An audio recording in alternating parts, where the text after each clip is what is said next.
ओम महामंत्र राजाय नमः।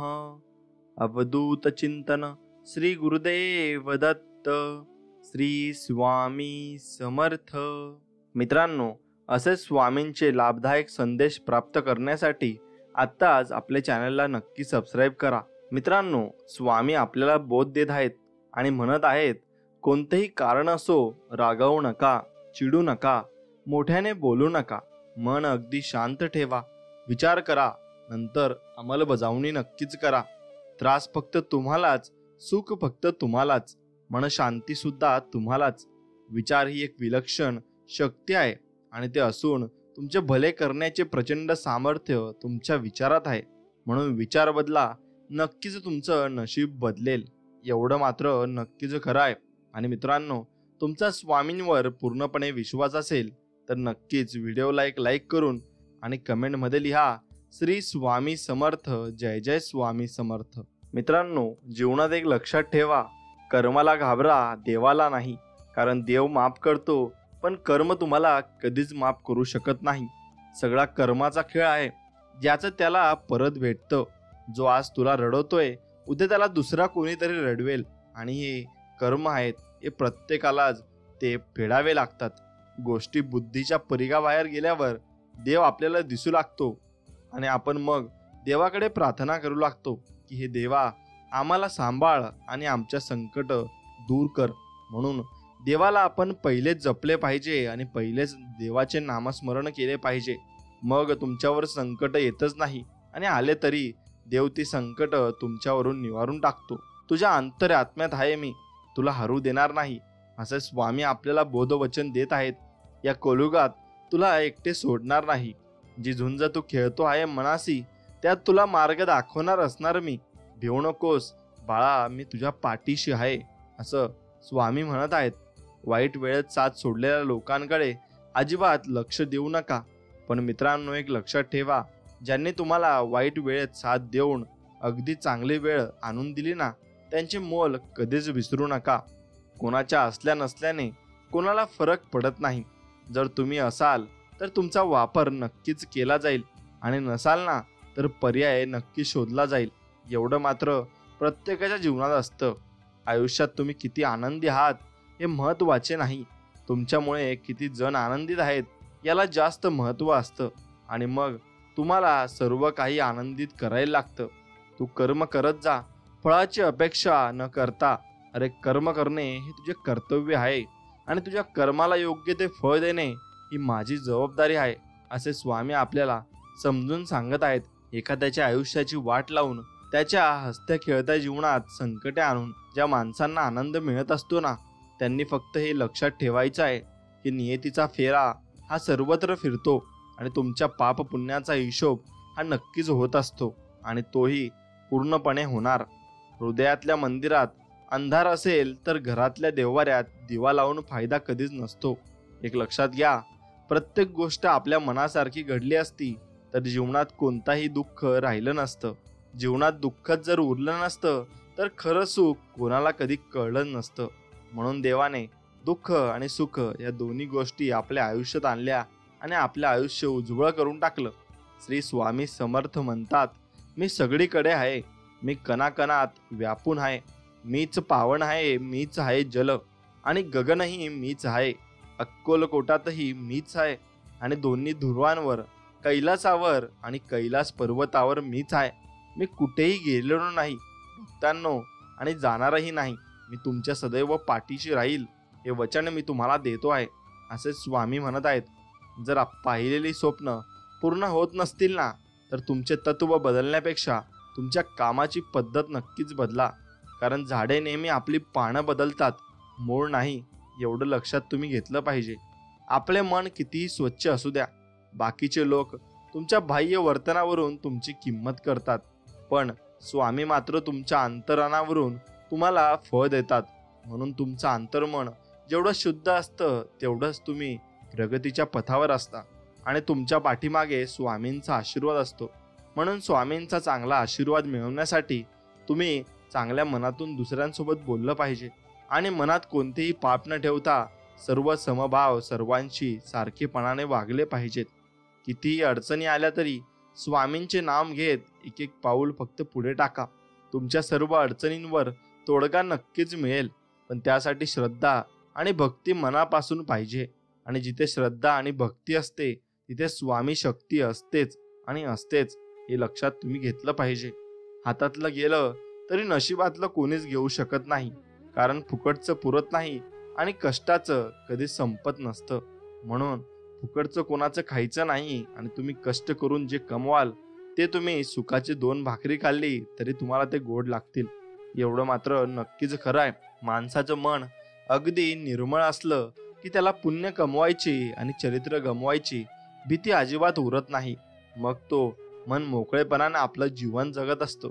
समतोल मनासारखे कोणतेही उरत नाही आणि या जगात समाधानासारखे कोणतेही सुख नाही, लोभासारखा कोणताही आजार नाही आणि दयेसारखे कोणतेही पुण्य नाही. म्हणून एक काम करा, तुम्ही फक्त एवढंच करा की समतोल मन ठेवा आणि सर्वांशी सर्व समभावनेने जगा आणि बोला. समाधानासारखे सुख नाही, म्हणजे समाधान तुम्हाला जीवनात अत्यंतिक सुखी आणि समृद्धी करत असतो. म्हणून तुमच्या जीवनात समाधान पाहिजे आणि लोभ अजिबात नको, नाहीतर भरपूर मोठा आजार तुम्हाला होईल आणि तो लोभाचा आजार असेल. आणि दया करा आणि प्रत्येकावर दया करा. जो तुमच्या दाराशी येईल त्याला खाऊ घाला आणि पिऊ घाला. एवढं लक्षात घ्या, मग तुम्हाला खरं पुण्य लागेल. मग तुम्ही कितीही दानधर्म केला तर तो काही कामाचा नसतो जर तुम्ही तुमच्या दाराशी आलेल्या माणसाला परत पाठवत असाल. एवढंच तुम्ही लक्षात घेतलं पाहिजे. कलियुग आहे बाळा, इथे खरा झुरतो आणि खोटा मिरवतो. पण लक्षात ठेव, विजय हा फक्त सत्याचाच होत असतो आणि तो शेवटी जिंकत असतो. म्हणून सत्याच्या दिशेने राहा, नक्कीच तुझाही एक दिवशी विजय होईल, असे स्वामी संबोधून सांगत आहेत. खूप अडचणी आहेत जीवनात, परंतु त्यांना समोर जाण्याची शक्ती फक्त स्वामी समर्थांमुळेच येते आणि ती शक्ती स्वामी आपल्याला प्रदान करत असतात. फक्त आपण त्यांचे मनापासून नामस्मरण केले पाहिजे आणि स्वामींची भक्ती ही मनापासून केली पाहिजे. आपण जेवढी जास्त मनापासून स्वामींची भक्ती करतो तेवढे जास्त पुण्य आणि तेवढे जास्त स्वामी आपल्याला फळ देत असतात. म्हणून स्वामींची भक्ती करताना कधी विचार करू नये की मी एवढे जप करावे की तेवढे जप करावे. स्वामींच्या भक्तीत असताना तुम्ही कितीही जप केले तरी ते कमीच आहेत आणि त्याचं फळही तुम्हाला नक्कीच स्वामी देतात. किती दिवसाचे आयुष्य असते मित्रांनो, आजचे अस्तित्व कारण उद्या नसते. मग जगावे ते हसून खेळवणं, कारण या जगात उद्या काय होईल ना हे कुणालाच माहिती नसते. म्हणून आता तुम्ही जगून घ्या आणि उद्याचा काळ सोडा आणि आज जगून घ्या. स्वर्गात पण जे सुख मिळणार नाही ते तुमच्या चरणाशी आहे स्वामी समर्था. किती मोठी समस्या येऊ दे आणि असू द्या, फक्त स्वामी तुमच्या नावातच आम्हाला समाधान मिळेल आणि ते समाधान फक्त तुमच्या नावातच आहे. एवढी मात्र ही गोष्ट खरी आहे. मित्रांनो, ठरवलं आणि लगेच झालं असं कधीच होत नसतं. थोडा संयम ठेवा. कष्टाने हाल होतील पण हार होणार नाही. आणि स्वामींचा हात अगर तुमच्या पाठीशी मागे राहिला तर नक्कीच तुमचा विजय होईल आणि तुम्ही विजयाचा झेंडा एक दिवशी नक्कीच मिरवाल आणि यश तुमच्या पायात लोटांगण घालेल. आशीर्वाद घेता येतील तेवढे घ्या, तळतळात मात्र कोणाचाही घेऊ नका. आपल्या सुखाकरता इतरांना दुखवू नका. एवढंच तुम्ही करा आणि तुम्ही सुखी, समाधानी आणि निरोगी राहाल. हा स्वामींचरणी मी प्रार्थना करतो आणि सर्वांना सुखात ठेवा स्वामी, अशीही मी स्वामींचरणी प्रार्थना करतो. प्रयत्न न करता सहजपणे मिळेल अशी कोणतीही वस्तू या भूतलावर अस्तित्वात नाही. म्हणून प्रयत्न करत चला. स्वामी म्हणतात, तुम्ही एक पाऊल पुढे ठेवा, मी तुमच्या पाठीशी आहे. मग तुम्ही घाबरता कशाला? मग फक्त आपल्याला एकच पाऊल पुढे टाकायचं आहे, नंतर आपल्याला बरोबर स्वामी पुढे घेऊन जातात. आई होण्यासाठी स्त्री असणं गरजेचं नाही. काळजात प्रेम, माया असेल तर पुरुषातही आई नक्कीच दिसत असते. म्हणून तुमच्या हृदयात नेहमी माया ठेवा आणि प्रेम ठेवा. धनदौलत तर जगात अनेक लोक सोडून जातात, परंतु जो नाव सोडून जाते तोच खरा धन्यवान होय आणि तोच खरा पुण्यवानही होय. म्हणून नाव कमवायला शिका. पैसाही आपण कधीतरी कमवूच. जेव्हा आयुष्यात खूप संकट येऊन पण तुम्ही खंबीर असाल ना, तेव्हा समजून जायचं स्वामींनी तुम्हाला सांभाळून घेतलाय आणि स्वामींचा हात तुमच्या पाठीशी आहे आणि स्वामी तुम्हाला चमत्कार दाखवत आहेत. भूक आहे तेवढे खाणे ही प्रकृती आहे आणि भूक आहे त्यापेक्षा जास्त खाणे ही नक्कीच विकृती आहे. आणि वेळ प्रसंगी स्वतः उपाशी राहून दुसऱ्यांची भूक भागवणे ही तुमच्या मनातली संस्कृती आहे आणि ती संस्कृती तुम्ही कायमस्वरूपी जपली पाहिजे. स्वामी आपल्याला सांगत आहेत, कोणाच्याही मागे धावू नका, तुमची किंमत कमी होईल. कारण ज्याला जास्त महत्त्व देतो त्याच्या नजरेत आपली किंमत शून्य असते. म्हणून कोणाला किती महत्त्व द्यायचं हे तुम्ही ठरवायचं असतं आणि तुम्हीच ठरवा की या व्यक्तीला आपण किती महत्त्व द्यायचं आणि किती नाही ते. जीवन जगताना जगाचा जास्त विचार अजिबात करू नका. कारण जग ज्याच्याकडे काही नाही त्याला हसतं आणि ज्याच्याकडे सर्व काही आहे ना त्याच्यावर जळत असतं. म्हणून जगाचा विचार सोडून द्या व तुमच्या आंतरिक सुखासाठी तुम्ही जगत चला. कर्माची परतफेड करावीच लागते, हे इथेच फेडावं लागतं. त्यासाठी कर्म करताना नेहमी विचार करून करा आणि सजग होऊन कर्म करा. कारण ब्रह्मांडातील कोणताही नियम बदलू शकतो, पण कर्माचा सिद्धांत कधीच बदलू शकत नाही आणि देवही त्याला बदलू शकत नाही. उशीरच का होईना कर्माचे फळ हे नक्कीच मिळत असते, मग ते चांगले असो की वाईट असो. अहंकारात सर्वात वाईट गोष्ट ही आहे की अहंकार तुम्हालाही कधीच जाणवू देत नाही की तुम्ही चुकीचे आहात. म्हणून कधीही अहंकार करू नका, मग तुम्ही भरपूर ठिकाणी चुका कराल आणि तुम्हाला ते कळणार सुद्धा नाही. एवढं लक्षात घ्या, पंगत चुकली की एक वेळचं जेवण चुकते, पण मात्र जीवनात कधी आपली संगत चुकली ना की आयुष्याची दिशा चुकते. म्हणून योग्य माणसं आयुष्यात असणं नेहमी गरजेचं असतं. एवढं गोष्ट खरं आहे, आयुष्यात स्वामी आले, मन स्वामीमय अगदी झाले आणि मनाची अगदी भीती गेली, मन निशंक झाले. कोण म्हणतं स्वामी दिसत नाही, स्वामी तर तेव्हा दिसतात जेव्हा कोणीच आपल्या रस्त्यात दिसत नाही. आणि मग आपण स्वामींचे चरण पकडतो आणि म्हणतो, स्वामी मला रस्ता दाखवा.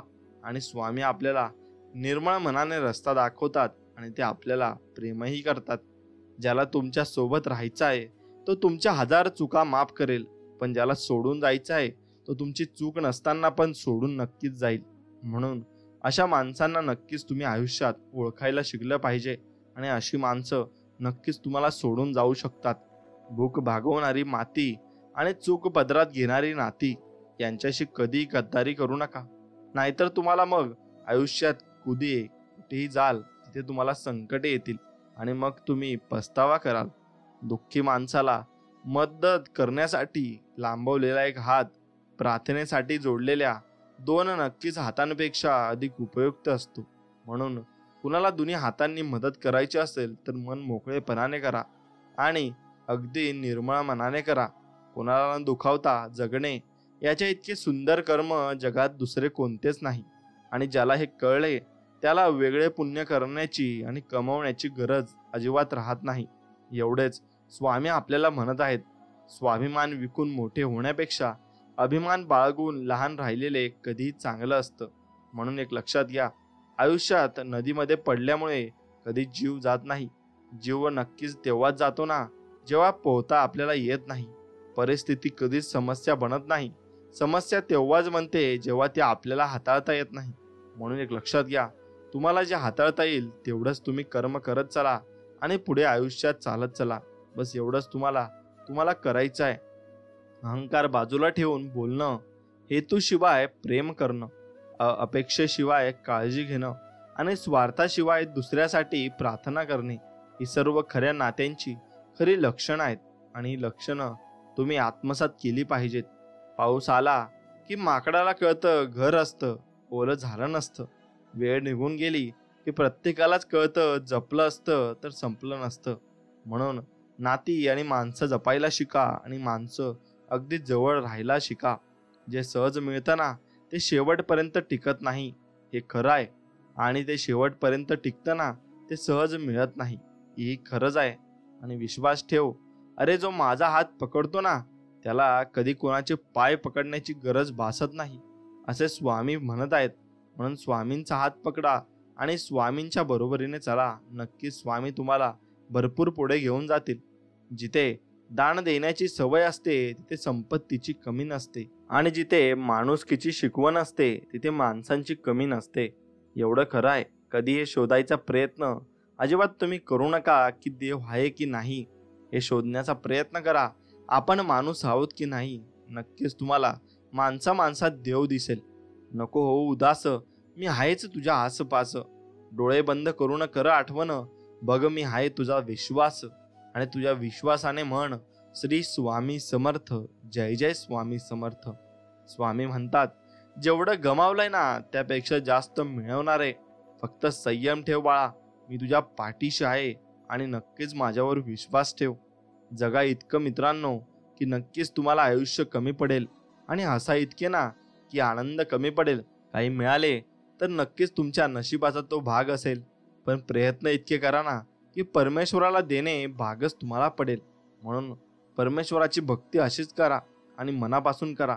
नक्की परमेश्वर तुम्हाला सर्व काही तुमच्या मनासारखं देईल आणि तुमच्या मनासारखं करेल. एवढं तुम्ही लक्षात घेतलं पाहिजे. जो देव रात्री झाडांवर बसलेल्या पक्ष्यांना जिपेतही पडू देत नाही ना, मग तो देव माणसाला कसा निराधार सोडू शकेल. म्हणून एक लक्षात घ्या, देव सगळ्यांना सांभाळत असतो आणि सगळ्यांचं तो रक्षण करत असतो. म्हणून तुम्हाला भिण्याचं कारण नाही, फक्त स्वामींवर विश्वास ठेवला पाहिजे. आनंद नेहमी चंदनासारखा असतो. दुसऱ्यांच्या कपाळावर लावला ना की तरी आपली बोटे सुगंधित करून जातो आणि आपला दिवस आनंदी होऊन जातो. म्हणून चंदनासारखे नक्कीच तुम्ही झाले पाहिजे. नशिबाची साथ नसेल तरी चालेल, पण स्वामींचा हात डोक्यावर कायम असाच राहिला पाहिजे, ही स्वामींचरणी प्रार्थना. निश्चिंत राहा, बाकी मी पाहीन. पुढे चाल, मागे मी राहीन. कुठेही जा तेथे दर्शन देईल. आणि एवढेच नाही तर तुझ्यासाठी अशक्यही मी शक्य करीन. एवढे मात्र खरं आहे, सुख आणि दुःख आपल्या कर्मानुसार मिळते. याचा गरीब आणि श्रीमंताशी काही संबंध नाही. रडणारा महालातही रडतो आणि हसणारा झोपडीतही हसत असतो. म्हणून कधी कर्म करताना चांगले कर्म करा आणि चांगले विचार करा. नक्कीच देव तुमच्या सोबत असेल. आयुष्यात विश्वास फक्त देवावर अगदी ठेवावा आणि प्रेम आपल्या कामावर करावं, कारण हे दोघेही तुमची कधीही फसवणूक करत नाही. हे लक्षात तुम्ही घेतलं पाहिजे. आणि तुम्ही कधीही अपेक्षा आणि समाधान यानंतर एवढंच आहे की अपेक्षा माणसाला दुःखात ठेवते आणि समाधान माणसाला सुखात ठेवत असते. म्हणून अपेक्षा कोणाकडून करू नका आणि सुखी समाधानी राहा. एवढंच तुम्हाला सांगणं आहे. तुम्ही किती सत्यनारायण करा, पण तुमचा व्यवहार सत्याचा नसेल तर मदतीला नारायण कधीच येणार नाही. एवढं मात्र तुम्ही तुमच्या मनात ठाम करून ठेवलं पाहिजे. आयुष्यात पुन्हा एकदा सुरुवात करायला घाबरू नका, कारण ही सुरुवात शून्यापासून नाही तर अनुभवापासून असेल आणि अनुभवातून असेल. एवढं तुम्ही लक्षात घेतलं पाहिजे. मित्रांनो, स्वामी आपल्याला म्हणत आहेत, खात्री झाल्याशिवाय कोणावर विश्वास नका ठेवू, कारण बाहेरून चांगला दिसणारा नारळ देवासमोर नाचका नक्कीच निघत असतो. म्हणून कुणावर विश्वास ठेवू नका आणि कुणाकडून अपेक्षा नक्कीच ठेवू नका, नाहीतर तुम्हाला आयुष्यात पस्तावा करण्याची वेळ येईल. सुखाच्या शोधात लोक आयुष्यभर वनवन फिरतात आणि दमल्यावर जाणीव होते की समाधानातच सुख होते. म्हणून जेवढे तुम्ही सुखी आणि समाधानी असाल तेवढेच तुमचं आयुष्य अगदी निर्मळ आणि सुखी होऊन जाईल. एवढं लक्षात ठेवा की आवश्यकतेपेक्षा अधिक मिळते त्याला म्हणतात नशीब. आणि सर्व काही असूनही मित्रांनो रडवते ना त्याला म्हणतात दुर्दैव. थोडे कमी सापडूनही आनंद देते याला म्हणतात जीवन. म्हणून एक लक्षात घ्या, जीवन जगा, हसत खेळत जगा आणि हसत मुखाने जगा. कुणाला टेन्शन देऊ नका आणि कुणाचं टेन्शन घेऊ नका. सर्व काही परमेश्वर नीट करणार आहे. फक्त परमेश्वरावर विश्वास ठेवायला शिका. बस तुम्ही एवढंच केलं पाहिजे. जीवनात वेळ कशीही असो, वाईट किंवा चांगली, ही नक्कीच बदलते, पण चांगल्या वेळेत वाईट काम करू नका आणि जेणेकरून वाईट वेळेत लोक तुम्हाला सोडून जातील असं तुम्ही काम कधीच केलं नाही पाहिजे.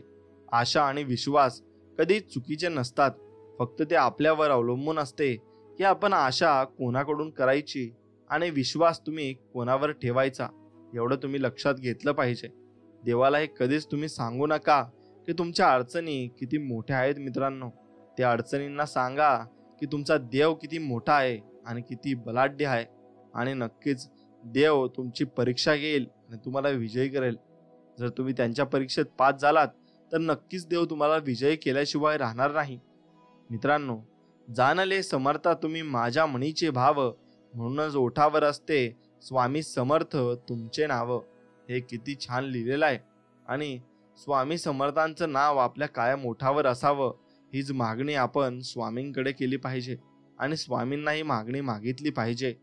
जीवनात जर जिद्द, संयम आणि प्रामाणिकपणा असेल तर आपले अस्तित्व कोणी संपू शकत नाही, एवढं मात्र खरं आहे. म्हणून नक्कीच तुमच्या अंगात जिद्द, संयम ठेवा आणि प्रामाणिकपणा ठेवा. नक्कीच तुम्ही विजयी झाल्याशिवाय राहणार नाहीत. काही गोष्टी असतात त्या आपण कोणालाच सांगू शकत नसतो, पण त्यावेळेला तुम्ही ती गोष्ट स्वामींना तर सांगून बघा. तुमचे मन किती हलके होईल ते तुम्हाला समजेल आणि स्वामीही तुमची गोष्ट समजून घेतील आणि त्यातून मार्ग काढायला तुम्हाला सांगतील किंवा तुमच्याजवळ अशी माणसं पाठवतील की त्याच्यातून तुम्हाला ती माणसं बाहेर काढतील. म्हणून स्वामींची लीला अपरंपार आहे आणि स्वामी भरपूर काही चमत्कार करतात आणि त्या चमत्कारातून आपल्याला दाखवून देतात की ते आपल्या सोबत आहेत. आपला विचार हाच आपल्या भविष्याचा चेहरा असतो. नकारात्मक विचार केला ना तर प्रत्येक संधीमध्ये आपल्याला अडचणी दिसतील आणि सकारात्मक विचार केला ना तर प्रत्येक अडचणींमध्ये आपल्याला संधी नक्कीच दिसत जाईल आणि मग आपण ती संधी शोधून आपण त्याच्यावर काम करू आणि नक्कीच यशस्वी होऊ. आयुष्यात काही पुण्य असेही करायचे असतात की ज्याचा साक्षीदार देवाशिवाय कोणीच नसावा. म्हणून कधी पुण्य करायच्या वेळेस तुम्ही कधी कोणाला काही सांगू नका आणि ते पुण्य अगदी तुम्ही कोणाला न सांगता केले पाहिजे. म्हणजे देव आपला बघत असतो आणि त्याप्रमाणे तो आपल्याला फळ देत असतो. एवढंच तुम्ही नक्कीच लक्षात ठेवले पाहिजे. न मिळालेल्या गोष्टीचा विचार करून दुःखी होण्यापेक्षा जे आपल्याकडे आहे ना त्यात आनंदाने जगणे म्हणजे खरे आयुष्य होय आणि याचंच नाव आयुष्य आहे आणि असेच आपल्याला सर्व आयुष्य जगायला लागते. तुम्ही आयुष्यात किती माणसे जोडली ना यावरून तुमची श्रीमंती कळते आणि पैशाने ती अजिबात कळत नाही. तुमची फसवणूक झाली यात तुमची काहीही चूक नसते. चूक त्या लोकांची आहेत ज्यांना तुमच्या विश्वासाची किंमत कळाली नाही आणि ते माणूस एक चांगला गमावून बसले. म्हणून एक लक्षात घ्या, तुमच्या आयुष्यातून वाईट माणसे निघून गेली याचं धन्यवाद तुम्ही स्वामींना दिलं पाहिजे. कुणाच्या वाईट विचारानं तुमचं काही वाईट होणार नाही, कारण तुमचा कर्ता आणि करविता तुमच्या पाठीशी उभा आहे आणि ते म्हणजे आपले श्री स्वामी समर्थ महाराज. अक्कलकोट निवासी ब्रह्मांड नायक आहेत ते. मग ते तुम्हाला अगदी लहान बाळाप्रमाणे सांभाळतील. तुम्ही त्याचा अजिबात टेन्शन घेऊ नका. आयुष्यात कधी निराश होऊ नका. जिथे दुःखाची गर्दी असते तिथेच थोड्या दूर वर सुख सुद्धा वाट पाहत थांबलेलं असतं, एवढं लक्षात ठेवा. म्हणून दुःख तुम्हाला आले तर समजा लगेच तुम्हाला सुखही येणार आहे आणि तितक्याच वेगाने स्वामी तुम्हाला सर्व काही देणार आहेत, एवढं तुम्ही लक्षात घेतलं पाहिजे. देवासमोर उभे राहून तुम्ही काय मागता ना मित्रांनो, यापेक्षा एक लक्षात ठेवा आणि ध्यानात ठेवा. देवाकडे पाठ तुमची असते ना तेव्हा तुम्ही कसे वागता ना याच्याकडे लक्ष द्या आणि यावरच खूप काही गोष्टी तुमच्या अवलंबून असतात आणि देव तुम्हाला कसे फळ देतो याच्यावर सुद्धा अवलंबून असतं. मोह नसावा पैशांचा, गर्व नसावा रूपाचा, झोपडी का असे ना मित्रांनो तिथे घास असावा सुखाचा, तरच जीवनाला अर्थ आहे, नाहीतर सगळं जीवन तुमचं व्यर्थ आहे. मग सगळं जीवन आपलं भांडणात आणि तंटात निघून जातं. तुम्ही कितीही देवधर्म करा पण तुमच्याकडून होणाऱ्या त्रासामुळे जर कोणी परमेश्वराच्या दरबारात रडत असेल ना तर ज्या ज्या लोकांचं मन तुमच्यामुळे दुखावलं गेलं आहे ना असेल तर त्यांचं एक एक अश्रूंचा हिशोब स्वामी आज ना उद्या घेतेच आणि मग नक्कीच स्वामी तुमच्या कर्माचं फळ तुम्हाला देतील आणि यात अजिबात शंका नाही. नातं निभावणं प्रत्येकालाच जमत नाही, कारण नाती जपताना दुसऱ्यांच्या आनंदासाठी स्वतःचं मन सुद्धा दुखावं लागतं, एवढंच लक्षात घ्या. आपल्याकडे काय आहे ना किंवा आपण कोण आहोत यावर सुख कधीच अवलंबून नसतं. आपल्या मनात कोणते विचार चालू आहेत यावर सुख अवलंबून असतं आणि ते सुख तुम्ही आत्मसात केलं पाहिजे. असेल नसेल कोणी, तुझं तू पंखाचा नियम मी भरारी ठेव, बदलेल तुझा पण एक दिवस. तू फक्त स्वतःवर आणि स्वामींवर विश्वास ठेव, बघ तुला सर्व काही मिळेल. श्री स्वामी म्हणतात, केलेले उपकार, दिलेला शब्द आणि उपयोगी पडलेली माणसं कधीही विसरायची नसतात आणि त्यांना जपायची असतात, कारण तीच माणसं तुम्हाला शेवटपर्यंत साथ देणार असतात आणि तुमच्या आयुष्यात ती माणसं शेवटपर्यंत तुमच्या सोबत असतात. कुणी आमच्या पाठीशी असो किंवा नसो, पण स्वामी आमच्या पाठीशी सदैव आहेत आणि राहतील. आणि स्वामींची लीला अपरंपार आहे, त्याबद्दल काही वाद नाही. फायदा घेणारे घेत राहतील. आपण ना तत्व बदलायचे ना निष्ठा. ठेवायचा तो फक्त मनामधला संयम. गमावणाऱ्याला पण कळेल त्याची काय गमावलंय आणि त्याने काय कमावलंय, एवढं लक्षात घ्या. म्हणून तो कमवणार तर काही नाही, पण गमावणार खूप काही. आणि एक चांगला व्यक्ती तो आपल्या आयुष्यातून गमावून बसेल.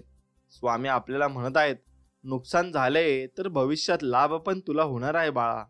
आणि जर छळ झाला असेल ना, तर पुढे जाऊन हिशोब सुद्धा नक्कीच होणार आहे. म्हणून तू फक्त माझ्यावर विश्वास ठेव. मी सर्व काही तुझे चांगले करेल. समोर संकट बघून रडायचं की लढायचं हे स्वतः ठरवायचं असतं. रडला तर संकट तुम्हाला संपून नक्कीच टाकेल, आणि लढलात ना तर तुम्ही संकटाला संपून टाकाल. म्हणून आता तुमच्या हातात आहे, रडायचं की लढायचं. म्हणायला इमानदार सगळेच असतात, पण खरा व्यक्ती तोच आहे ज्याला बेईमानी करण्याची संधी मिळाली आहे आणि तरीही त्याने इमानदारीला पसंत केली आहे. म्हणून एक लक्षात घ्या, तुम्हाला कोणी बघत नसले तरी देव तुम्हाला बघत असतो आणि देव तुमची परीक्षा घेत असतो. जर तुम्ही त्यात पास झाले तर देव तुम्हाला सुखी, समाधानी आणि निरोगी ठेवेल. नाहीतर मग देव तुमच्या सर्व कर्माचे फळ तुम्हाला एक दिवशी नक्कीच देईल. याचं तुम्ही भान ठेवलं पाहिजे. स्वामी म्हणत आहेत, तू मन छोटं नको करूस. जिथे तुझे आपले तोंड फिरवतील ना, तिथे मी तुझ्या सोबत राहील आणि तुझी साथ पूर्णपणे देईल. तू अजिबात घाबरू नकोस, मी आहे तुझ्या सोबत. निस्वार्थ प्रेम फक्त दोनच ठिकाणी मिळतं, एक आईच्या पदरात आणि एक स्वामींच्या चरणात. म्हणून कधी तुम्ही निस्वार्थ प्रेम शोधायला जाल तेव्हा स्वामींच्या चरणी ते तुम्हाला नक्कीच मिळेल. स्वामी आपल्याला म्हणत आहेत, जर तुमची कर्म स्वच्छ असतील ना, तर आम्ही लाखोंच्या गर्दीतही तुम्हाला ओळखू. पण तुमची कर्म स्वच्छ नसतील ना, तर आम्ही तुम्हाला ओळखू शकणार नाही आणि तुम्हाला कशातही मदत करणार नाही. चांगलेच होणार आहे हे गृहीत धरून चला, बाकीचं परमेश्वर पाहून घेतील. हा विश्वास मनात असला ना, की येणारा प्रत्येक क्षण आत्मविश्वासाचा असेल आणि तो आत्मविश्वास आपल्याला भरपूर पुढे घेऊन जात असतो.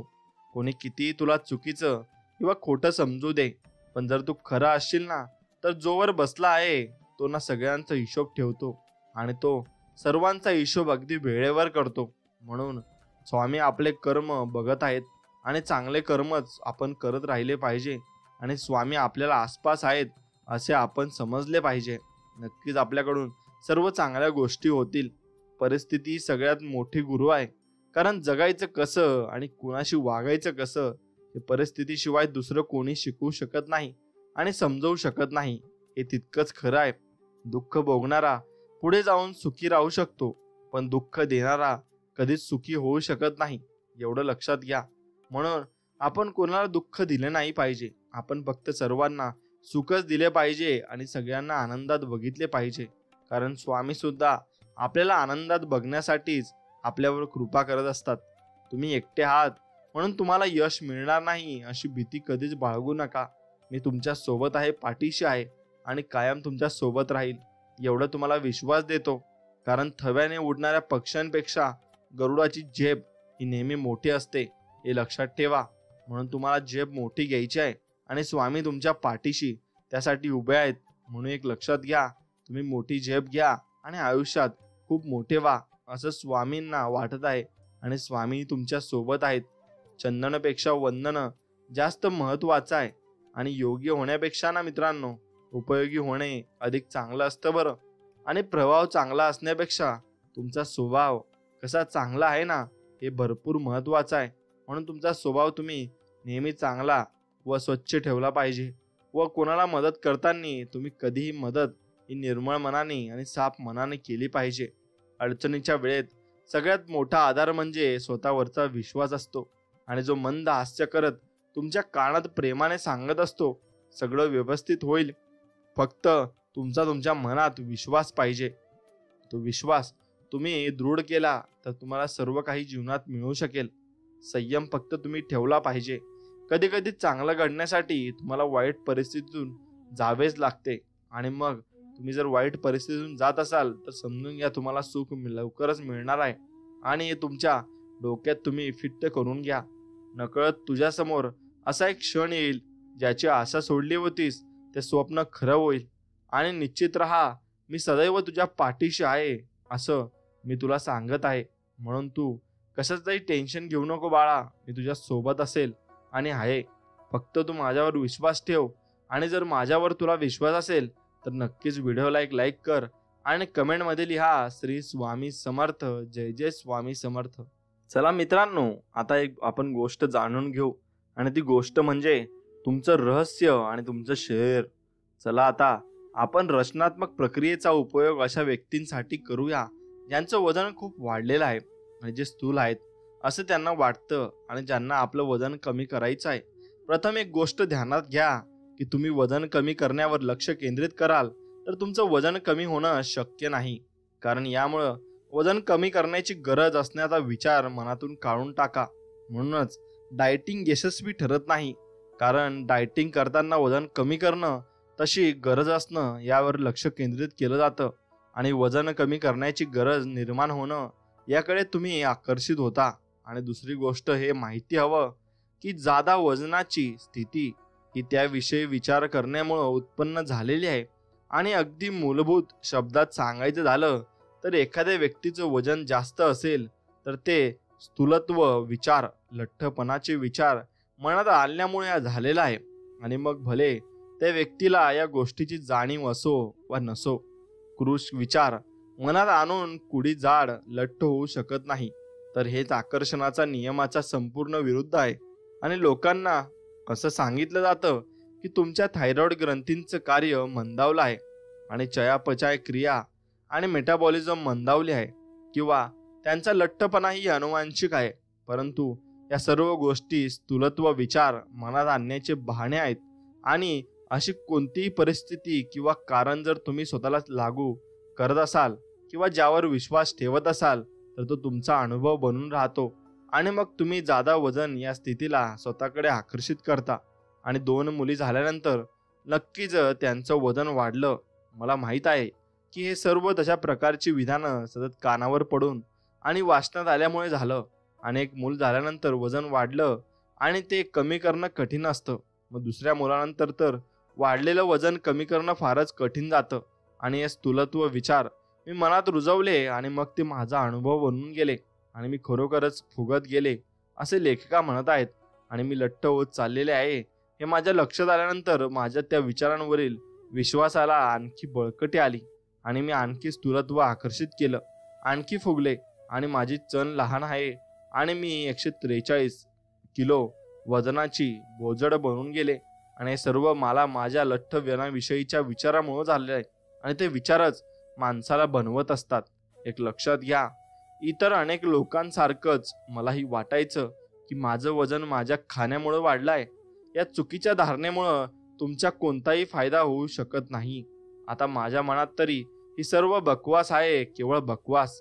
आणि अन्नामुळं नक्कीच तुमचं वजन वाढतं होत नाही, तर अन्नामुळं वजन वाढ होते. तर या तुमच्या विचारांमुळं आणि त्या अन्नानं वजन वाढ होत जातं. हे लक्षात घ्या की सर्व गोष्टींचं मूलभूत कारण विचार हेच आहे आणि बाकी सर्व आहेत ते त्या विचारांचे परिणाम.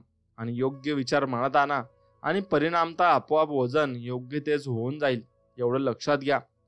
तुमच्या इच्छांना सीमित करणाऱ्या सर्व विचारांना मनातून नक्कीच तुम्ही काढून टाकले पाहिजे.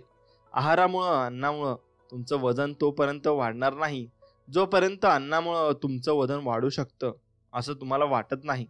ज्या विशिष्ट वजनामुळं तुम्हाला छान वाटतं ते तुमच्यासाठी आदर्श वजन हीच आदर्श वजनाची खरी परिभाषा होय. तुम्हाला असा कोणीतरी नक्कीच माहीत असेल जो बारीक आहे पण अगदी घोड्यासारखा चरत राहतो आणि तरी अभिमानाने सांगू शकतो मी मला हवं ते सर्व खाऊ शकतो आणि तरी माझं वजन बरोबर राहतं. पहा, अल्लाउद्दीनचा दिवा आठवा. अद्भुत वैश्विक शक्ती हे ऐकतात आणि म्हणतात तुमची इच्छा हीच माझ्यासाठी आज्ञा आहे. आणि तसंच घडतं. तुमच्या रचनात्मक प्रक्रियेचा उपयोग करून आदर्श वजन आणि निरोगी बांधेसूद शरीर आकर्षित करण्यासाठी या पद्धतीचं अनुसरण करा. आणि यासाठी 3 पायऱ्या आहेत. आणि त्या कशा? मागणी करा. तुम्हाला तुमचं जे विशिष्ट वजन असावंसं वाटतं त्याबद्दल मनात स्पष्ट कल्पना असू द्या. आणि ते आदर्श वजन आल्यानंतर तुम्ही कसे दिसाल ह्याची स्पष्ट प्रतिमा तुमच्या मनचक्षूंनी पहा आणि त्या विशिष्ट वजनाचे तुमचे फोटोग्राफ्स मिळवा. आणि ते फोटोग्राफ्स तुमच्याकडे असतील तर त्याकडे पुन्हा पुन्हा पहा. आणि जर तुमचे स्वतःचे फोटोग्राफ्स मिळत नसतील तर त्या आदर्श वजनाचं भांदेसूद शरीर जे तुम्हाला हवंसं वाटतं तशी चित्र मिळवा आणि ती नेहमी पाहत राहा. पायरी नंबर 2, विश्वास बाळगा. आणि विश्वास तुमच्या मनामध्ये असला की तुम्ही काहीही मिळवू शकता. असा विश्वास बाळगा की तुम्हाला हव्या असलेल्या आदर्श वजनाचे तुम्ही झालेलाच आहात आणि तुम्हाला जे हवं ते तुम्हाला नक्कीच मिळणार आहे. आणि तुम्ही अशी सतत कल्पना करत राहा आणि मनामध्ये ते चालू ठेवलं पाहिजे. आणि तुमच्या वागण्या बोलण्यातून हालचालीतून असं सतत जाणवत राहिलं पाहिजे की जणू त्या आदर्श वजनापर्यंत तुम्ही पोहोचलात आहात. आणि निदान तसा अभिनय तरी करायलाच हवा. स्वतःला त्या आदर्श वजनापर्यंत पोहोचवताना पाहायला हवं.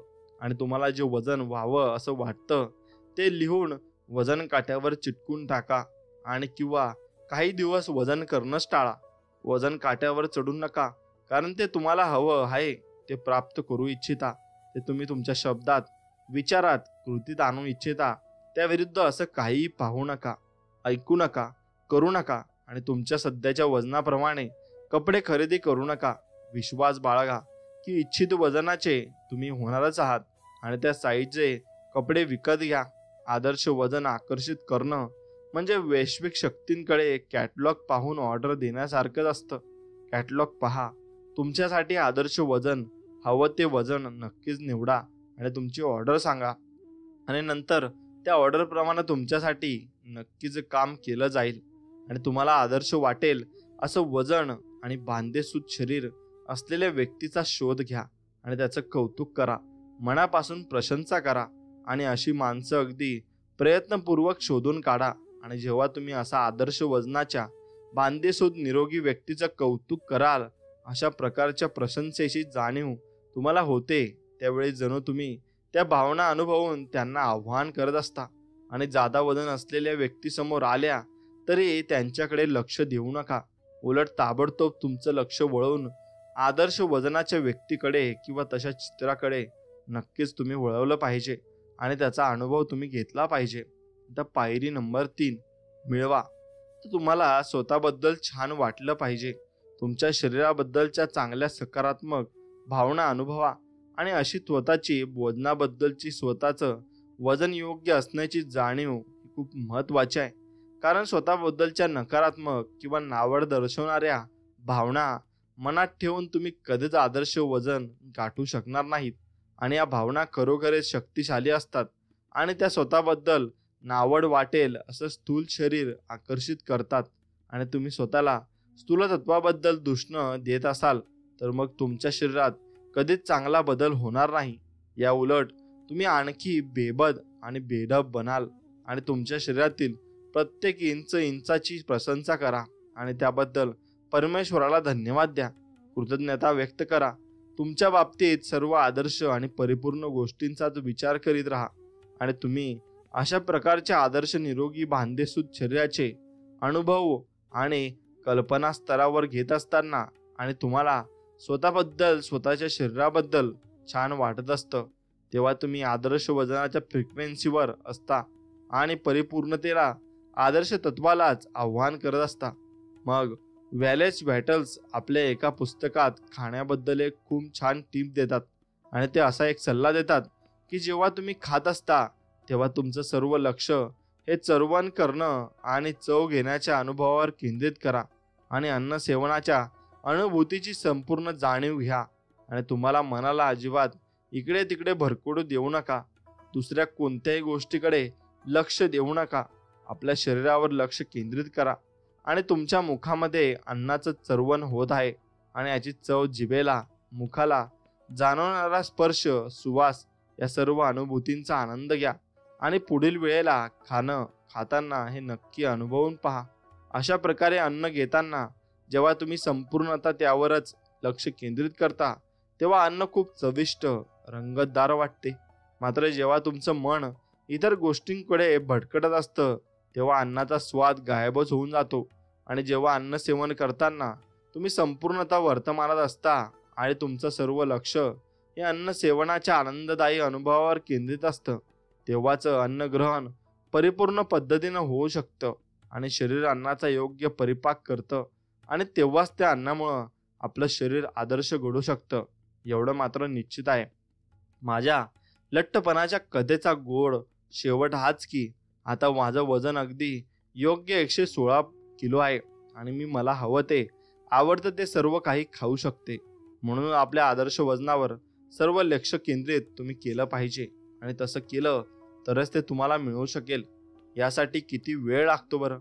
मग लोक आणखी एक प्रश्न जरूर विचारतात, ती कार, व्यक्ती, पैसे प्रकट होण्यासाठी किती वेळ लागेल? अशी कोणतीही नियमावली माझ्यापाशी नाही की ज्यानुसार अमुक गोष्ट अस्तित्वात येण्यासाठी 30 मिनिटे किंवा 30 दिवस किंवा 30 भरपूर आठवडे लागतील.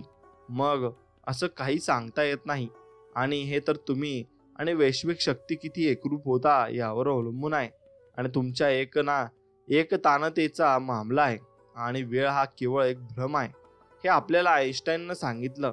आपण जर ही गोष्ट प्रथमच ऐकली असेल तर मात्र तुम्हाला ही संकल्पना समजून घेणं थोडंसं कठीण वाटेल, कारण तुम्ही एक गोष्ट घडताना पाहता आणि त्यानंतर दुसरी आणि नंतर तिसरी.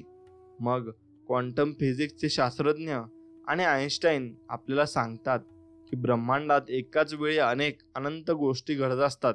परंतु जर तुम्ही समजून घेतलं की वेळ ही गोष्ट अस्तित्वात नाही आणि ही संकल्पना एकदा का स्वीकारली की तुमच्या लक्षात येईल की जे तुम्हाला भविष्यात हवं आहे ते आधीच अस्तित्वात आहे. आणि जर सर्व गोष्टी एकाच वेळी घडत असतील तर तुम्ही आणि तुमच्या इच्छित गोष्टी यांचं समांतर रूप सुद्धा आधीच अस्तित्वात आहे आणि असतं. मग खरं म्हणजे वैश्विक शक्तींना तुमची इच्छित गोष्ट अस्तित्वात आणण्यासाठी जरा सुद्धा वेळ लागत नाही आणि जो काही उशीर तुम्हाला जाणवतो तो तुम्हीच केलेला उशीर असतो. आणि विश्वास ठेवण्यात आणि जाणण्यात किंवा ती गोष्ट तुमच्या जीवनात आधीच आहे असं अनुभवण्यात तुम्हाला जे हवं आहे त्यांच्या फ्रिक्वेन्सीवर स्वतःला नेऊन ठेवण्यासाठी जो वेळ लावता तो हा वेळ असतो. आणि जेव्हा तुम्ही त्या विशिष्ट फ्रिक्वेन्सीवर स्वतःला पोहोचविता तेव्हा ताबडतोब तुम्हाला हवी असलेली गोष्ट प्रकट होते. मग ती वस्तू, व्यक्ती, घटना, परिस्थिती काहीही असो. आकार ब्रह्मांडासाठी काहीच नाही. वैज्ञानिक स्तरावर एखाद्या आपल्याला प्रचंड मोठ्या वाटणाऱ्या गोष्टीला आकर्षित करणं हेही जरा सुद्धा कठीण नाही. एखाद्या सूक्ष्म लहान गोष्टीला आकर्षित करणे इतकंच ते ब्रह्मांडासाठी सोपं आहे. आणि वैश्विक शक्ती हे सर्व अगदी सहज पार पाडतात. शून्य परिश्रम. आणि गवत वाढतं तेव्हा त्याला नाही ना परिश्रम होत, मग ते सहज नैसर्गिकपणाने वाढतं. आणि ही तर महान ईश्वरी योजना आहे. सर्व काही निर्भर आहे ते एकाच गोष्टीवर, तुमच्या मनात काय चाललं आहे यावर. आणि आपलं आपणच म्हणतो ही मोठी गोष्ट आहे आणि ही गोष्ट अस्तित्वात येण्यासाठी थोडा वेळ लागेल किंवा ही गोष्ट छोटी आहे यासाठी तासभराचा वेळ पुरेसा आहे. आणि आपल्या आडाखे आणि नियम ही झाली आपली परिभाषा. ब्रह्मांडासाठी उशीर लागणं वगैरे सारखा कोणताही नियम नाही. आणि तुम्ही इच्छित गोष्ट आत्ता सध्या ताबडतोब मिळाल्याच्या भावना निर्माण करा आणि वैश्विक शक्ती लगेच प्रतिक्रिया दर्शवतील. मग ती गोष्ट कोणतीही आणि काहीही असो. ब्रह्मांडासाठी वेळ किंवा आकार याचं काही महत्त्व नाही. वैश्विक शक्तीसाठी वेळ, आकार काहीच नाही. $1 अस्तित्व आणणं जितकं सोपं आहे तितकंच $10 लाख ना. आणि प्रक्रिया तीच आहे. एखादी गोष्ट लवकर मिळते, एखादी उशिरा. यांचं एकुलतं एक उदाहरण हेच की तुमच्या मनातील त्याविषयीचे विचार. आणि नक्कीच कारण तुम्हाला वाटलं की $10 लाख ही खूप मोठी रक्कम आहे, त्यासाठी जास्त वेळ लागणार. $1 ही काही फारशी मोठी रक्कम नाही, त्यासाठी कमी वेळ लागणार. मग हे तुम्ही तुमचं ठरवत आहात आणि तुमच्या मनाचे शिल्पकार आहात. काही जणांना छोट्या छोट्या गोष्टी मिळवणं सोपं वाटतं. म्हणूनच आम्ही कधी कधी असंही सांगतो की अगदी लहान सहान गोष्टीपासून नक्कीच तुम्ही सुरुवात केली पाहिजे आणि नक्कीच नंतर तुम्ही मोठमोठ्या गोष्टी स्वीकारल्या पाहिजेत. उदाहरणार्थ, 1 कप कॉफीपासून आज 1 कप कॉफी आकर्षित करण्याची भावना, इच्छा मनात ठेवा.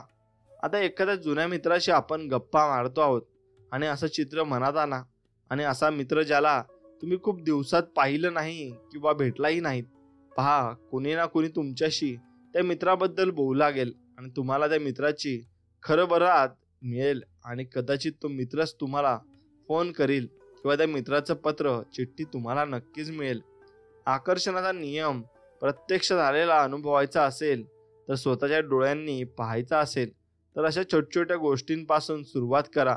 आणि मी तुम्हाला एका तरुणाची कथा सांगतो ज्यानं नेमकं हेच केलं आणि त्यानं द सिक्रेट फिल्म पाहिली आणि एखाद्या विचारापासून आणि गोष्टींपासून सुरू करण्याचा निर्णय घेतला आणि त्यानं आपल्या मधुशक्षांनी एक आगळं वेगळं पीस पाहिलं आणि कुणाचं पक्षाचं विशिष्ट खुणा नक्षी असलेलं पीस आणि या विशिष्ट खुणांमुळं ते मिळालंच तर निशंकपणे समाज करू हरकत नाही. आणि मग किती आकर्षणाच्या नियमामुळेच त्यांच्यापाशी आलेला आहे. आणि 2 दिवसांनी काय घडलं, तो न्यूयॉर्क शहरातील एक उंच इमारतीकडे चालला होता आणि तो सांगत होता की काय झालं कुणाला ठाऊक. त्यानं अचानक खाली पाहिलं आणि त्याच्या पायाजवळ इमारतीच्या गेटपाशी एक पीस पडलेलं होतं आणि ते अगदी खानाखुना सकट. आणि तो आश्चर्यचकित झाला की त्यांच्या मनात कोणतीच शंका आणि आता राहिली नाही की आकर्षणाचा नियम आपल्या सामर्थ्यानिशी आणि अचूशकतेतून आणि कार्य करत असतो. म्हणूनच हे पीस आपल्यापाशी आलं आणि स्वतःला आश्चर्यकारक शक्तीची आणि सामर्थ्याची त्याला जाणीव झाली आणि मन शक्तीने एखादी विशिष्ट गोष्ट स्वतःकडे आकर्षित करण्याच्या मोठमोठ्या गोष्टी स्वतःकडे आकर्षित करू लागला आणि त्याप्रमाणे तो सर्वांसंगे आकर्षणाने बोलू लागला. एवढंच तुम्ही लक्षात घ्या. आणि मित्रांनो, आकर्षणाचा नियम ही सुद्धा हेच म्हणतो आणि तुम्ही ज्या गोष्टी आकर्षण करता तेच तुम्हाला मिळत जातं. ही नियती आहे आणि हेच कर्म आहे. लोकांना आश्चर्य वाटतं की मला नेहमी पार्किंगसाठी जागा कशी काय मिळते. रहस्य जाणून घेतल्यानंतर हे माझ्या बाबतीत नेहमीच घडतं आणि आलंय मला हव्या त्या जागी मी कार पार्किंग केलेलं आहे असं चित्र मी कल्पनेत आणतो आणि 95% वेळा ती जागा मला मिळतेच आणि मी सरळ जाऊन तिथे कार पार्क करतो. 5% वेळा असं होतं की मला फार तर 1-2 मिनिटं वाट पाहावी लागते आणि त्या जागेवरील कार बाहेर काढली जाते आणि मी आत शिरतो. बहुतेक वेळा अगदी असंच घडतं. आणि तुम्हाला कदाचित कळेल की जो माणूस मनात म्हणतो मला नेहमी पार्किंगसाठी चांगली जागा मिळते त्याला ती मिळते. आणि जो म्हणतो मी नशीबवान आहे मला एक पाठोपाठ एक हव्या त्या गोष्टी मिळत जातात आणि तो नेहमी यशस्वी होतो. आणि या व्यक्ती इच्छापूर्ती होईलच अशी अपेक्षा बाळगतात. म्हणूनच महान गोष्टींची अपेक्षा करा. असं करत गेल्यामुळं तुम्ही तुमचं जीवन इच्छेनुरूप घडवाल आणि तुम्हीच असाल तुमच्या जीवनाचे शिल्पकार. तुमचा आजच्या दिवसाची योजना आधीच बनवा आणि आकर्षणाच्या नियमांचं पालन करून तुम्ही तुमच्या संपूर्ण आयुष्याचं प्लॅनिंग आधीच करू शकता.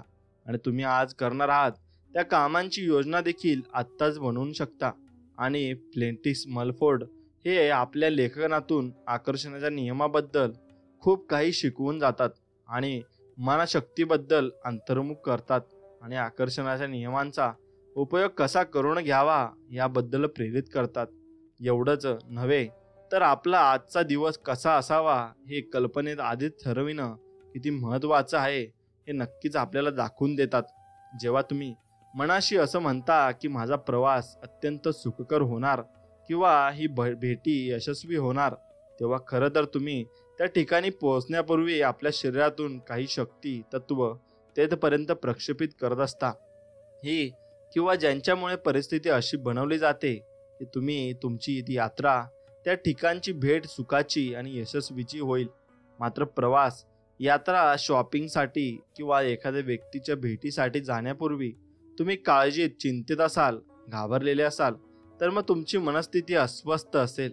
मन शंकेकोर बनलं असेल तर तुम्ही जणू अदृश्य प्रतिनिधींना आपल्या आधी पाठवत आहात आणि ज्यांच्यामुळं अप्रिय घटना परिस्थिती उत्पन्न होईल.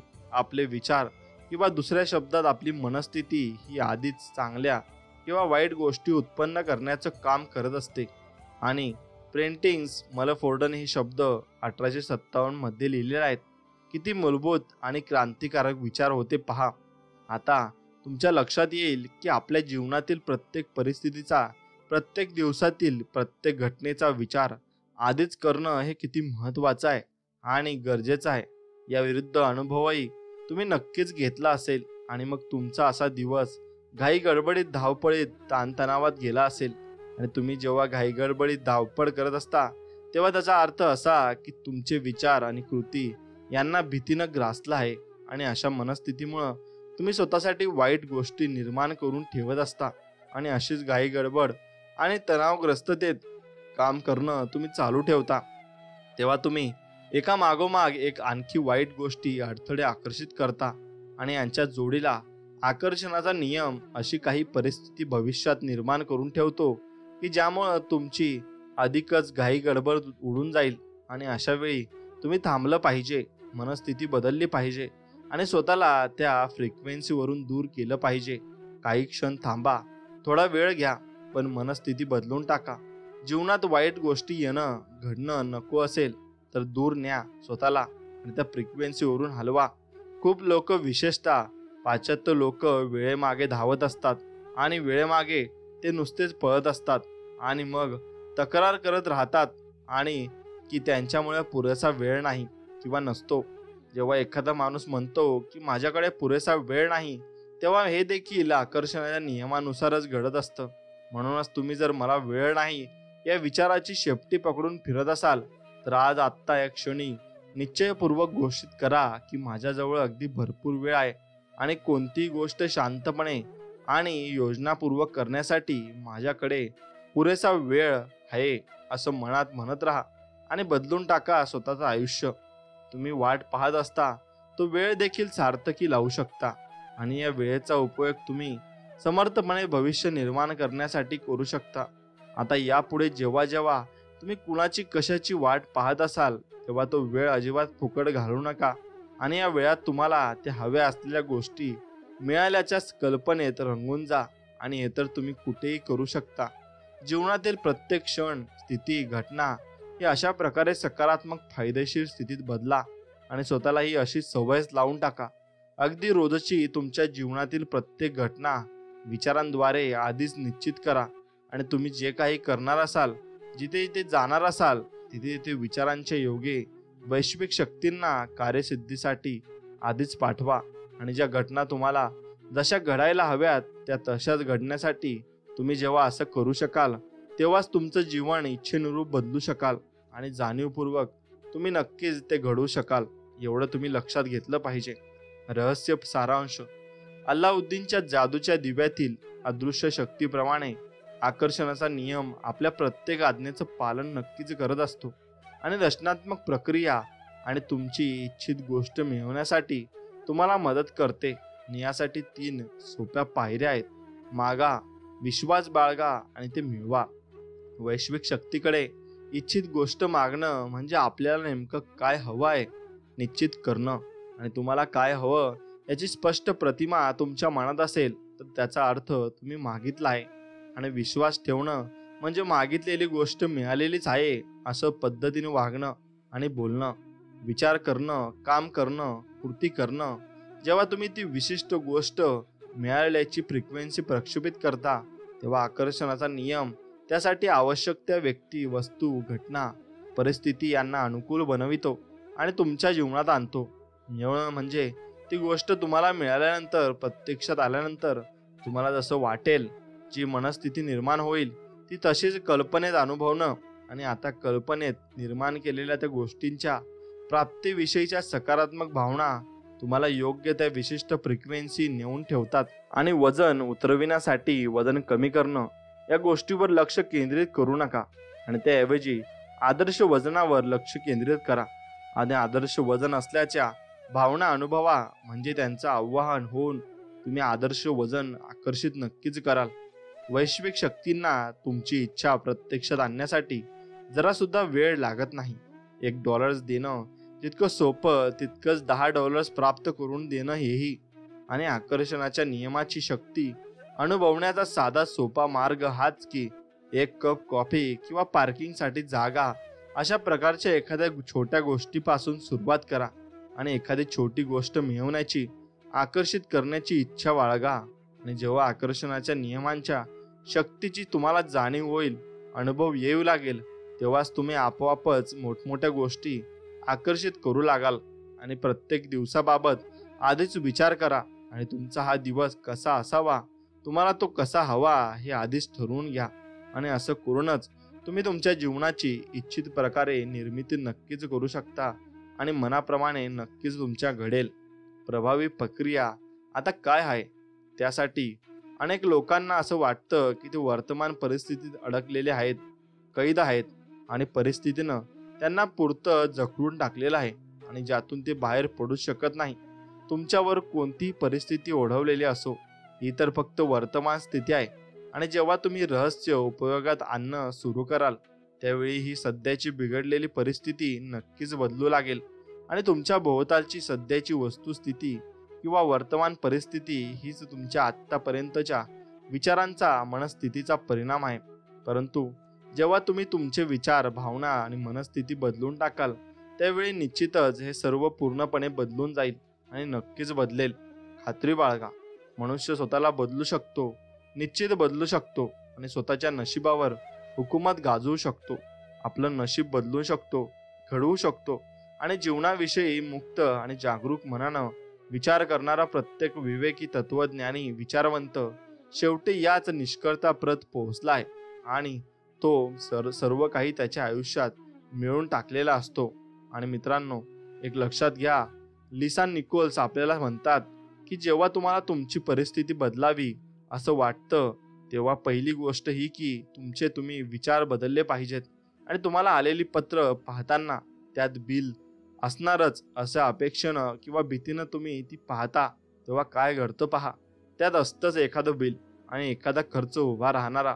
बिल येऊन पडणार या काळजीत, भीतीनं तुम्ही दिवसभर वावरत असता आणि कोणत्याही चांगल्या घटनेची आशा तुम्ही करत नाही. सकारात्मक काही घडेल असं तुम्हाला अपेक्षितच नसतं. मग तुम्ही तुमच्यावरील कर्जाचा विचार करत राहता आणि तुम्ही कर्जबाजारी आहात असं तुम्हाला सतत वाटत असेल, तर मग कर्जाचा डोंगर वाढतच जाणार. आणि त्यात आश्चर्य कसलं? तुमच्याच विचारांना अस्तित्व येतं आणि निश्चित येते दररोज. मग कर्ज असणार का? आहे, कर्ज आहे. माझ्यावर कर्ज असणार का? असणारच आणि ते वाढतही जाणार, कारण तुम्ही तसाच विचार करत असता. तुमच्यावर कर्ज असणं हे तुम्हाला अपेक्षित आहे आणि तुमच्यावरील मनातील विचारच मला प्रक्षेपित दिसले आणि प्रत्यक्षात दिसले असतात आणि दिसणार. कारण आकर्षणाचा नियम हा अत्यंत आज्ञाकारक असतो. तो तुमच्या विचारांचं तंतोतंत पालन करत असतो. एक सांगू, स्वतःवरचं एक उपकार करून पहा.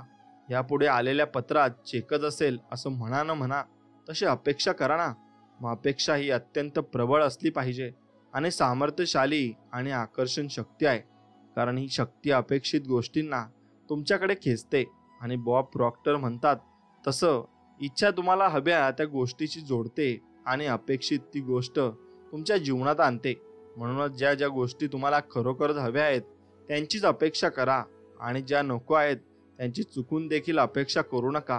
काय मग, आता एक क्षणी कसल्या विचारात आहात? कोणत्या अपेक्षा करतात? मग चांगलीच अपेक्षा करा. बहुतेक लोक त्यांच्या वर्तमान परिस्थितीकडे पाहून स्वतःशी म्हणतात, अच्छा, मी असा आहे. खरं म्हणजे तुम्ही असे नाही. असे तर तुम्ही होतात आणि नाही कळलं. आपण काही उदाहरणं घेऊन, आणि तुमच्या बँकेच्या खात्यात आवश्यक तेवढे पैसे नाहीत, किंवा मग विशिष्ट व्यक्तींशी तुमचे संबंध तुम्हाला हवेत असे नाहीत, किंवा तुमचं आरोग्य, तब्येत तितकीशी चांगली नाही आणि जेवढे असायला हवी हे काही तुमच्या वर्तमान स्वरूप नाही. हा तर तुमच्या पूर्वीच्या विचारांचा आणि कृतींचा परिणाम आहे. म्हणजेच आपण नेहमी भूतकाळातील विचारांच्या परिणामात जगत असतो आणि मग तसंच आपल्यासोबत नक्कीच होत असतो आणि अविष्टातच जगत असतो. आणि या पूर्वी भूतकाळात तुम्ही केलेल्या विचारांची, कृतीची परिणती म्हणूनच आता वर्तमानात तुम्ही असे आहात. आणि जेव्हा तुम्ही वर्तमानातील अशा स्थितीकडे पाहून स्वतःला तसं ठरविता, म्हणता आणि परिभाषित करता, तेव्हा लक्षात घ्या, एक प्रकारे तुम्ही स्वतःला शाप देत असता की तुम्ही असेच राहणार आणि भविष्यात देखील परिस्थिती यापेक्षा बरी असणार नाही. आपण आता जे आहोत, काही आहोत, जसे आहोत ते आपल्या विचारांमुळेच आहोत. आणि मी तुम्हाला अशी एक प्रक्रिया पद्धत सांगणार आहे, जी एक महान शिक्षक देखील नेव्हिल गोदार यांनी 1954 मध्ये दिलेल्या एका भाषणात सांगितली होती. या भाषणाचं शीर्षक होतं द प्रूनिंग शियर्स ऑफ रिव्हिजन. आणि या पद्धतीचा माझ्या जीवनावर खूप खोलवर परिणाम झाला आहे. आणि नेव्हिल असं सांगतात, की रोज रात्री झोप घेण्यापूर्वी आणि झोपी जाण्यापूर्वी तुम्ही दिवसभरातील घटनांबद्दल विचार करा. आणि जर एखादी घटना किंवा क्षण तुम्हाला हवा तसा मनासारखा नसेल गेला, तर तो पुन्हा तुमच्या मनात हव्या त्या ढंगाने रिप्ले करा आणि त्या पद्धतीने तुम्ही वावरा आणि कल्पनेत साकार करा. आणि इतका छान की तुम्ही रोमांचिक होऊन जाल. आणि जेव्हा तुम्ही तुमच्या मनात काल्पनिक स्तरावर या घटना पुन्हा एकदा साकार करता, तेव्हा तुम्ही त्या दिवसाची चुकीची फ्रिक्वेन्सी डिलीट करून टाकता आणि साफ करून टाकता. आणि आता नवीन मनासारखी फ्रिक्वेन्सी आणि संकेत उद्यासाठी प्रक्षेपित करता. आता तुम्ही जाणीवपूर्वक हेतुतत्व, नवीन चित्र, नव्या प्रतिमा भविष्यासाठी बनवल्या आहेत. आणि अशा प्रकारे प्रतिमा बदलण्यास कधीच उशीर झालेला नसतो. आणि नव्या प्रतिमा निर्माण करून तुम्ही आजही स्वतःला नवजीवन देऊ शकता. चला, उशीर झालेला नाही. तुम्हाला आता चांगल्या विचारांची गरज आहे आणि नक्कीच तुम्ही चांगल्या पद्धतीने विचार नक्कीच केले पाहिजे. एवढंच तुम्ही आतासाठी करू शकता आणि तुम्ही तेवढेच केले पाहिजे. नक्कीच स्वामींवर विश्वास ठेवला पाहिजे. आणि स्वामींवर विश्वास ठाम असेल तर नक्कीच तुम्हाला त्याचं फळ मिळाल्याशिवाय राहणार नाही. ही स्वामी शाश्वती देत असतात. फक्त तुमचा स्वामींवर पूर्णपणे अढळ विश्वास हवा. आणि स्वामींचं नामस्मरण हे तुम्ही कधीच सोडायला नको. बस एवढ्याच 2 गोष्टी जरी केल्या तरी तुम्हाला जीवनात हव्या त्या अपेक्षा तुमच्या पूर्ण होतील आणि इच्छा पूर्ण होतील. एवढं लक्षात घ्या. मित्रांनो, एवढे बोलून आताच हा व्हिडिओ इथेच आपण संपवू. भेटूया नवीन एक व्हिडिओमध्ये. तोपर्यंत जय श्रीराम. श्री स्वामी समर्थ. जय जय स्वामी समर्थ. धन्यवाद.